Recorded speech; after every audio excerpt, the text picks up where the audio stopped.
যে যাবে, কোনো অসুবিধা নাই। আমার মনে হয় IMF এর দুটো গুরুত্বপূর্ণ কথা বলছে, একটা হচ্ছে সিকোয়েন্সিং, ক্রমান্বয়ে আমাদের বিভিন্ন পরিবর্তনগুলো ক্রমান্বয়ে আসবে, এগুলো ওভারনাইট কিছু করা সম্ভব না।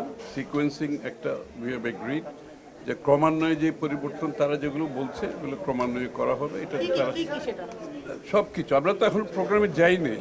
আমার প্রোগ্রামের যে নীতিমালা কী হবে, প্রিন্সিপাল কী হবে, এটা এখন এই আলোচনা চলছে। এখানে তারা একমত হয়েছে যে সিকোয়েন্সিং করতে হবে, যে কি যেহেতু যখন যেটা প্রয়োজন আমরা বাংলাদেশের অর্থনীতির প্রেক্ষাপটে, বাংলাদেশের জনগণের প্রেক্ষাপটে, দেশের প্রেক্ষাপটে কোনটা কখন করব, এটা আমরা একটা সিকোয়েন্সিং ওইভাবে যাবে।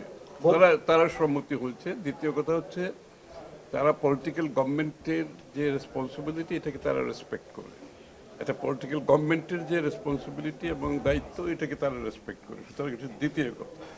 তৃতীয় বিষয়টা হচ্ছে যে এই পর্যন্ত যে অগ্রগতি হচ্ছে বাংলাদেশের অর্থনীতি, তারা এটাতে সন্তুষ্ট।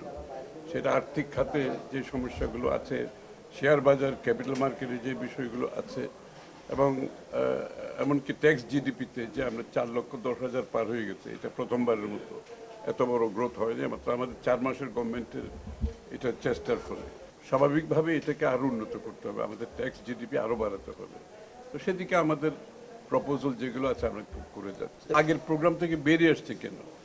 আজকে আলোচনাটা হয়েছে শুধুমাত্র কোন ভিত্তির উপর আমাদের প্রোগ্রামটা হবে। আমরা তো কোনো ডিটেলস আলোচনা যাই নাই, সুতরাং আমি তো I can't comment on that. Details আলোচনা যখন যাব তখন এই বিষয়গুলো আসবে।